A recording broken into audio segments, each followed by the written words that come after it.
So if you're a startup, I just learned this too the other day. There's companies going to stealth mode. When they go into stealth mode, they're just building, right?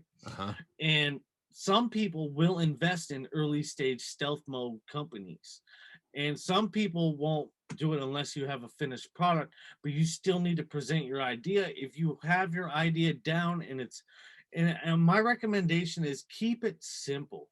The more, and even like when it comes to your marketing, keep it simple. When you do your sales calls, keep it simple. Like the more confusion and technicalities you start throwing into shit, you start losing people. People are like, I'm out. Like I can't process this, right? You give them too much to process, you don't have a deal.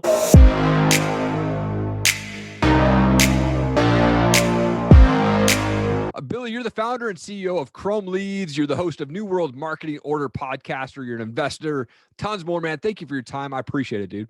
Yeah, man. No, it's pretty crazy. Actually, we actually are in chats with Ty Lopez this morning. Oh, nice, dude. Yeah, dude, we got some cool stuff. And like, so we have our contractor accelerator. That's our program just coming out. We actually decided, hey, let's give everyone the whole playbook where you can recruit sales teams, marketing, referrals on automations, and building your brand in your own network. We're doing that. We have our own platform coming out where we're actually having an investor booking system. Nice. We actually just got a list through a source of mine. We got about 5,000 investor groups, big companies. So we are now looking into doing stuff with startups, with multifamily and other investors that are in real estate. And so we're doing that. We're still doing the contracting, still doing the marketing, man. You can't get rid of your first flow, bro. You can't get rid of it. For sure, man. For sure. Now, I know that you have kind of a crazy past, and so we can go as far as you want on it. But like, I'd love to know, like, where did you grow up? What was childhood like for you, man? Dude, well, I grew up. Well, I was born far East Coast Canada, Newfoundland. Okay. When you met me when I was 9 years old, you probably could barely understand me because it's like broken Irish English. Okay. Yeah, my whole family, if you catch them while they're drunk, you ain't gonna understand them 100%. That's awesome. So, anyways, moving forward from there, we end up leaving. Yeah, it was all right. We end up leaving. I started getting into trouble because you bring a country kid to the city. I was in the city and I was still living like I was in the country, right? Doing whatever I want and carefree. Next thing you know, I started getting in trouble, and then I ended up leaving at home at like 13 years old. Oh my gosh. Yeah, I left home at 13, got into drugs, and then I could find all the good drugs. So all my friends wanted me to find them for them. So now I'm selling drugs while living on the streets. And then I ended up joining a gang, lived that life for probably like five years strong. All my friends dead in jail, smoking crack, doing heroin. Wow. I got out. I'm like one of the only people who got out. I got like 2 people I talked to from back there today, and everybody else is either they're doing normal stuff or they're long gone, right? Wow. So from there, I left there, and I thought, you thought you had it figured out going on. I was making money. I left with a little bit of money. By the end of it, I didn't have too much. Not what I was used to having. I'll say that. Sure. And then I left there and I went and I started working in the oil field. Right. I spent 8 years. Started at the bottom again. Now I'm at the bottom in the oil field. I was working I don't know, 12, 16 hours a day. My first shift was 97 days straight, 1 day off, and 66 more. So that was my first shift. I was 18 years old, making $15 an hour. And then they were freaking ripping us on our overtime and shit. So, oil field greasy ass companies. Yeah. So whatever. Long story short, I end up I worked there for 8 years. By the time I left there, I had 2 journeyman tickets. Pipe fitting, welding. And then I was running crews of 100, 150 guys, ripping gas plants apart, putting in pipelines. I did everything under the sun you could do when it comes to heavy machinery and equipment operating and running big teams. Wow. And then that place crashed. You thought you think you got it going on. Yeah. And then life hits you again. Right. And I had a daughter on the way. So I had a daughter on the way. I wasn't with the mother at the time. We're still not together. We sometimes get along. Sure. I get to see I barely get to see my daughter. I wish I could see her more. So My whole thing is hey, I'm gonna get rich and she's gonna be taken care of. That's just how I'm thinking. And Sure. when I do see her and she gets a little older, she can spend more time with me. That's just how it's gonna be, and there's nothing I can do about that. But I love her to death. Whenever I do get a chance to be with her, I spend it with her. Yeah. Um, but yeah, that being said, oil crashed, and I'm like, man, I gotta figure this something out. Yeah. So I started reading books. I picked up the 10x Rule by Grant Cardone. I can't thank the guy enough. Come on. He changed my life. That book changed my life. And then from there, I read Be Obsessed or Be Average. Then from there, I watched his conference. Then I went to his live conference, and I sat in the fucking back. And I was doing selling coaching, high ticket coaching for one of Russell Brunson's inner circle guys. Then I started learning lead generation, built my lead generation company. And then I started doing websites, all that other stuff. And then from there, like that next year, I went from 4 rows in the back. I was 4 rows from the front. I went from Come the on. I went from the back of the stadium to the front of the stadium.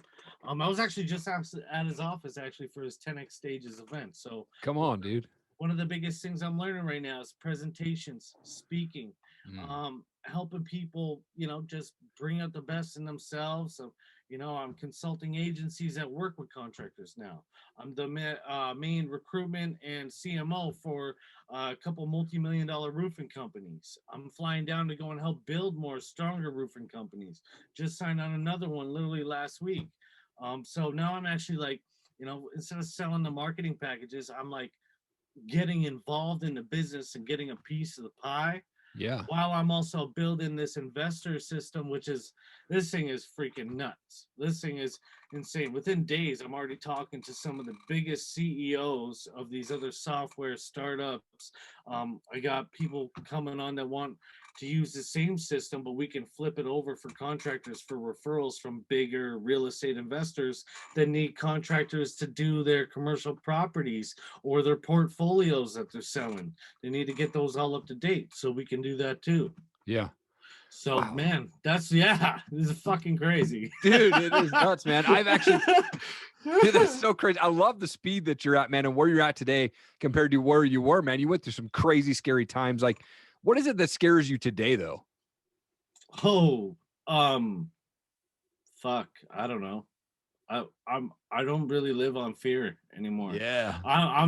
Dude, I'm scared. I'm scared I'm not doing enough. Okay. I'm Yeah. scared. I'm scared I'm not getting to where I need to be fast enough. I'm like, I listened to fucking Andy Frisella with Tim Grover talking about winning the other day. Right. I've been running every day. I'm doing the 100-mile challenge for June. I'm a little behind, but I've been running every day. I haven't been hitting my numbers, but I'm gonna hit my numbers today. I'm running in the morning and the evening. I've been working on the schedule, but I'm listening to them. I'm like, he's talking about fucking Kobe because he coached Kobe, Right. and he was saying about how he's like, yeah, we don't have enough time. We don't have enough time when he was training Kobe, and he's like, I wish I was wrong. And I was like, dude, like that really hit me because Kobe did it all, but he left a legacy for tens of millions of people. He did everything he could with his time, Yeah. And Wow. that really hit me too. I was like, dude, that's so powerful. I watched his story or his recent interview on the Ed Milet show, and same Yeah. thing, man, where he was talking about that, man, and that hit me hard, dude. I was like, oh, Yeah, so bro. good, man. And like, While I was running too, I was yeah, like, dude, I picked up my pace. right. Yeah, like I started like, dude, I started running faster, So yeah, Yeah. man, it's wild. Now, working with so many investors and investment companies and stuff like that, for those that are like looking to raise funds for their business, for their podcast or, idea, what's the best route for folks to go to really pitch investors?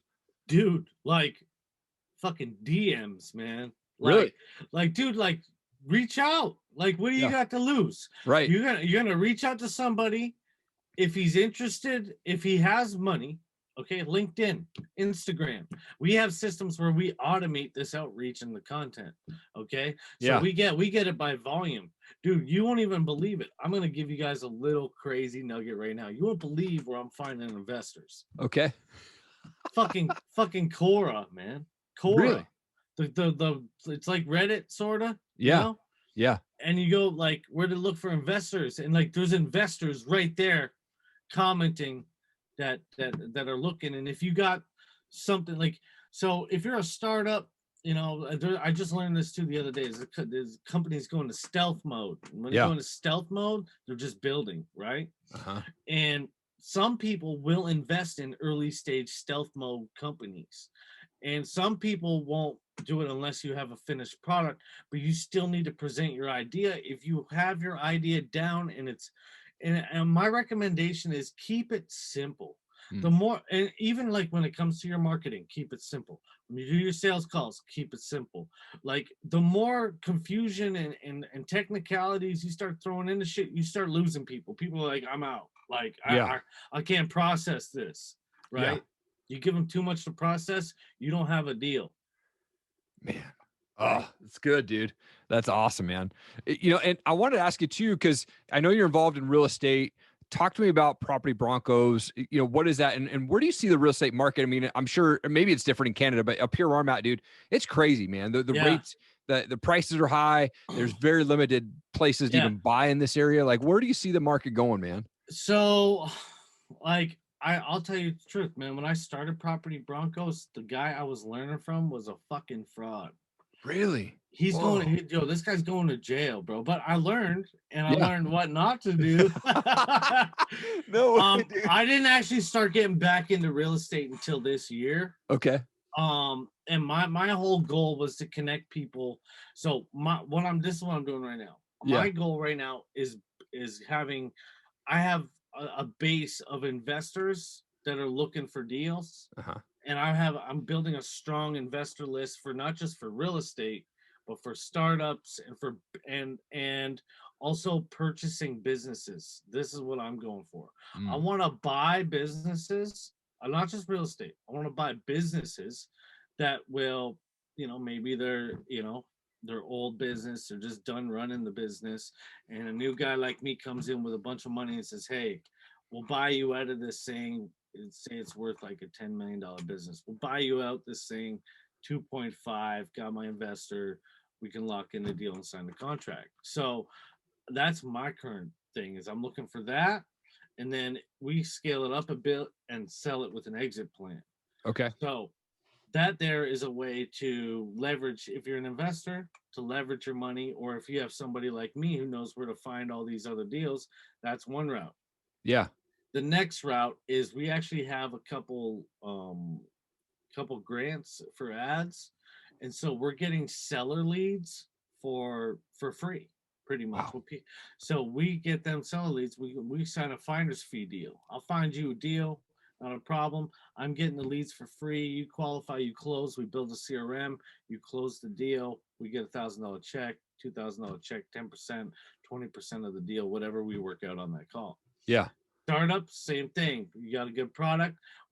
But now, so this is what's cool, is we are building the investor finding systems for people that need the investors. So we can charge a deal for that, and we can even make a % on the finder fee.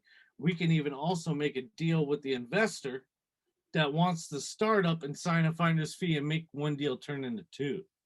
Wow. Okay. That's awesome, dude.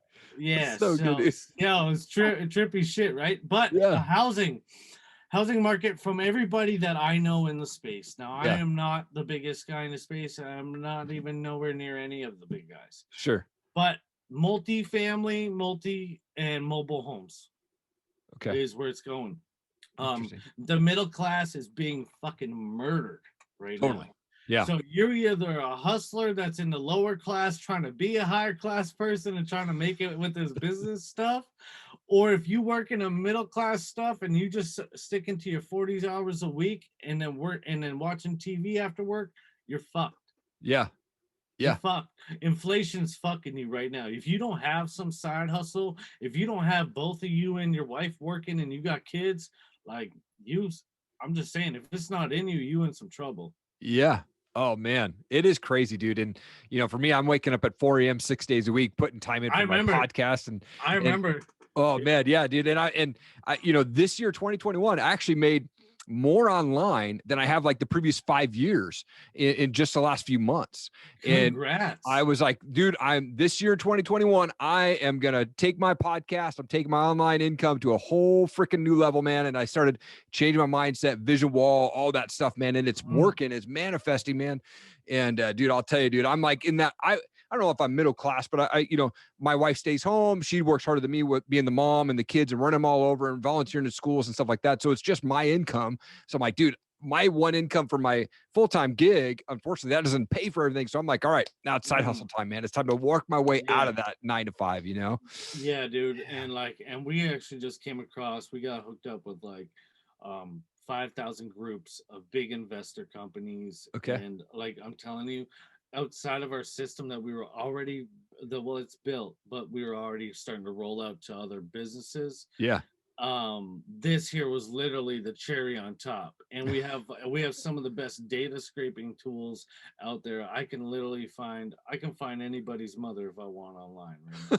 That's Like, awesome. you know what I mean? So when I get the access to this thing and I'm like, hey, I got this from XYZ, and we even have in the list what type of investments they're interested in. Yeah. So I know whether there's some of them that want to invest in, like, you know, cosmetics products. Some of them want e-com brands. Some of them want to buy digital agencies. Some of them want to do multifamily or angel investing or private funding or equity or dude and lending. Like, so I have all the data I need except for all of the main contacts names, but not all of them, but I have some in the business, but I don't have all of them. But dude, I can go and cross-reference that and find that out real easy. But because I know what they're interested in, I can literally write up an email or send them a message through their online network saying, hey, I saw you guys were interested in investing in XYZ. We actually have an opportunity in that area. Would you be open to a call?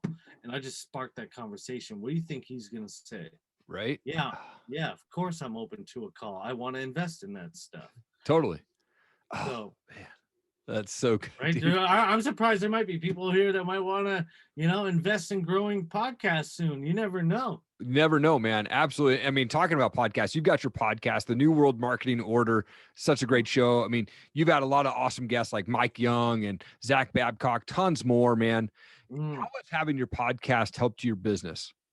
Dude, honestly, you know, and I haven't really focused on growing it too much lately because of all the other things we've been doing. Yeah. But what I will say is, even with it not growing, we have a lot of great reviews. I think we have like a couple 5-star reviews too. That's awesome. Which is great. But I need to get back on traction. But I'm getting more. Zach's coming back at the end of the month.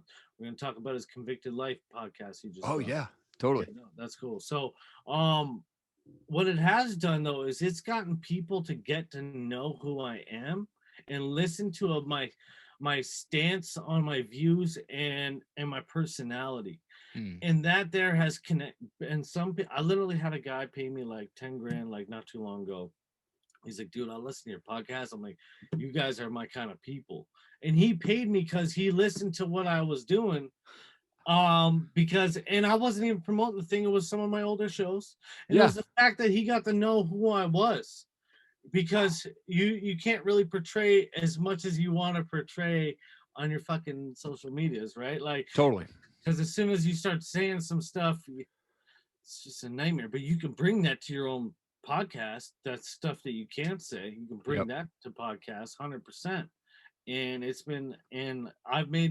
I can't say I haven't made money off it, is what I'm trying to say. So right.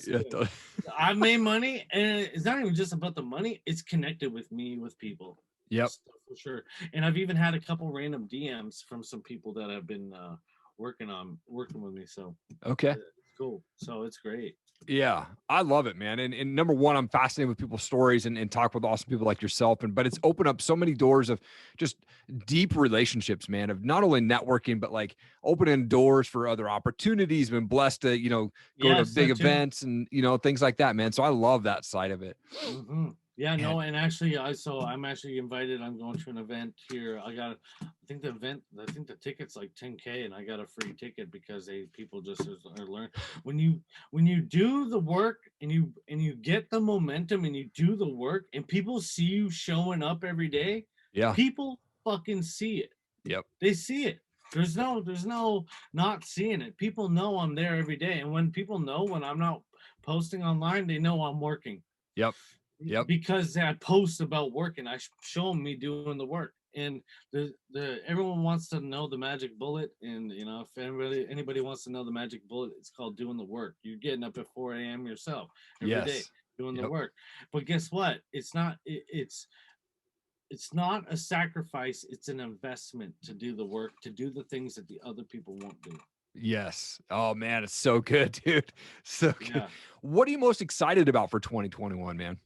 Dude, I have no idea. Yeah, because it's like we have so many things that are like I got like 13 irons in the fire. I know, totally. And one of them is like we have stuff like agencies doing well, growing the roof companies, it's going well, but it's like there's a couple things that like the investor system's doing well, but it's like there's I can feel the momentum that there's going to be a big surge Okay. in what we're doing. Yeah. There's going to be I can feel like there's going to be like I said, we're literally on an email call, not email call, an email with Ty Lopez this morning. We're looking into getting in with his system to find investors to buy the brands that he's buying. Yeah. Yeah. Dude, that could be a major fucking deal. Huge. You're literally one phone call away from changing your life. Yes. So if you have a bad day, and I'm going to tell you right now, this morning it was shit. I had a whole bunch of reschedules. Instead I was like, you know what? Since my time's opened up, I'm going to go run. So I went running. I ran 2 miles, and I'm going to go run 2 more miles tonight. And then I had a phone call right before this one. Boom! It was a really good phone call. Every other phone call, I had 7 other phone calls. Some missed the call, some rescheduled, some didn't show, and it was because life happens, right? Yep. And then you reschedule, and that's what they call a follow up. So you do Sure. follow. But I had a call right before this one. That one was a great call. It's going to pay us probably 5 figures every 2 months, Wow. right? So and it's somebody I've been talking to for the past 4 months that decided, hey man, why don't we do? You mind if we do it like this? Would you give us that discount? I said, yeah, but the discount is sort of still a good deal for us, Right, totally. So yeah, let's do it if you want to get it rolling, but like let's get it going like right away. And he's like, okay, let me talk to my team. So and Boom. that's for our sales team recruitment services. Okay. That's been one of the biggest things for our agency. Hiring an in-house recruiter costs a lot of money. Plus, also having to pay for the advertising to get it. When Right. we have a system that has it, our costs are low, so we can get you more applicants. So it's a win-win with us. Yeah. Oh, Right? that's awesome. And I know people that charge $5,000 for one sales rep. We just sent one company in the last 3 weeks 25 sales reps. Wow, man. So think about that. That some people that would have cost them 125 grand. We did that for a tenth of the price. That's amazing, dude. So that's awesome, man. Right? Dude, I wanted to finish off the show with a fun question. I love music, man. So I love to ask the question, like, what type of music do you like, or what's your favorite band? Oh, dude. I actually used to be a music producer too. That's how I got into marketing, which I actually just started doing again. Oh, nice. Yeah, I got the new upgraded Ableton. I just downloaded it like 10 days ago. So it's really cool that you asked. Yeah. So I love music. Music production is the reason why I got into marketing. Who's my favorite? Now, I have a couple favorites. So because Okay. I like a couple different genres. Obviously, old school Eminem, Dr. Dre. Okay. Okay. We'll go there. Electronic music. Dead Mouse was the one who got me into music production. Okay. Yeah. But then I got a couple also, rock all-time favorites like, Linkin Park, they go back. Yeah. Metallica, I love Metallica. Fuck, who else is some names? I remember being a kid listening to Limp Bizkit, break stuff. Totally, dude. All right. So Yeah. I like, and actually I didn't like country music until I listened to a couple songs that are actually just some pretty badass country songs. I never knew there was. I thought it was all about losing all your shit your whole life. Totally right. And drinking and your wife's cheating on you and your dog's gone and shit. Yeah. No. So, it was cool. No, I love all kinds of music if it's got good. I like more of the raw, rugged, like rough Real music, real music. You know what I'm talking about? Like if you listen to a real rapper and you listen to a real rock person and you listen to somebody, even you can even hear it in the difference in like the electronic music of the different, like it's just got that vibe like that. Yep. Yes, I love this. Like that's something that resonates, but that also resonates with my personality too, I guess. Right. Oh, dude, for sure. I worked for Universal Records like in 2003 to 2004, and I was just a mailroom guy. I just showed up every day. They didn't even pay me. I just showed up every day for 6 months and like stuffing posters. And they're like, "All right, this guy's showing up. We're gonna finally start paying him." So I actually got paid and got hired on as their I was tracking sales and I was setting up meet and greets and doing backstage events and stuff like that. It was awesome, and it was during the Napster days. Who's yours? Who's your guy? Dude, I loved Korn. Was probably one of my favorite bands, right? Yeah, Korn too. Yeah. You know, I've seen those guys 5 times, and like Rob Zombie, I've seen that guy 100 times. I mean, I saw Limp Bizkit play with Kid Rock and Stained on their first tour in a high school auditorium way out in Salem, Oregon. It was crazy, dude. Stained got 5 songs. They didn't even turn the lights on. They came out, they played their 5 hardest songs. They walked off stage. So I'm actually, one of the biggest things when I get down to Florida, when I get back, one of the things that I'm doing is I'm going to a full packed, sweaty person fucking concert. Yeah. I want to go to, before we go, I know we got 5 minutes. Oh, we're good. Before COVID hit, I was gonna see one of my favorite like heavy bass electronic music artists. Yeah. And I was like, I'll just go. He comes back every like month or two, and he's one of my favorites. And COVID fucking hit. And honestly, it's been on my brain since COVID hit to go and find a concert. So when I get back down there, it's in the books. Like I'm actively searching. I'm gonna go and I'm gonna have a freaking night out. I'm gonna be hungover in the morning. I'm gonna enjoy that hangover like it was the best thing that ever happened to me. Because you gotta live, man. You gotta live. So many people scared to live right now, man. And fuck that. I'm living. Dude, where I'm at, we've kind of been over the last year. We've kind of been like, what the hell is COVID, man? Like nobody wears a mask. Costco's the only liberal store out here. So they made everybody wear a mask up until about 3 months ago, but that's it. And everyone was like, screw that, man. They tried to put a mask mandate in that lasted like 1 day, and the police were like, I'm not doing nothing. And then everyone's like, yeah, screw that, man. So like, no one's been wearing a mask where I'm at. We don't wear a mask. I don't believe it. Like if you want to wear a mask, great, but I'm not going to wear a mask, man.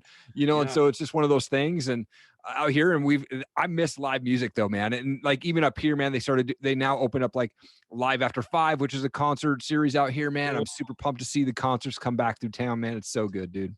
Dude, where are you at again? I'm in Coeur d'Alene, Idaho, but don't tell people because Californians and Oregon and Washingtonian people are moving out here like crazy, man. And they're I ain't gonna tell nobody. I ain't gonna tell nobody that you don't want to be there. That's for sure. That's right.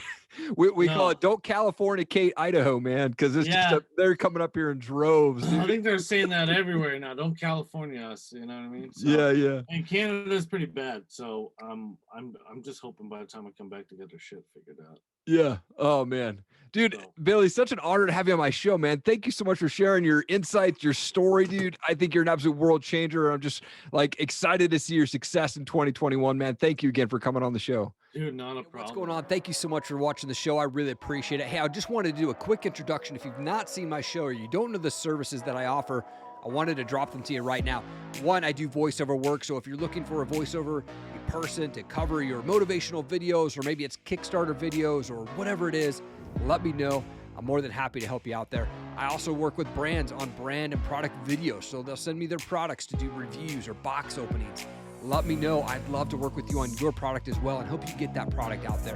I also love to be able to share my story. So if I can make an impact on one person at your next speaking engagement, let me know. I love to talk about my story. I love to talk about how our past does not define our future, and morning routines and being consistent, how to be around those successful people that are just going to lift you up.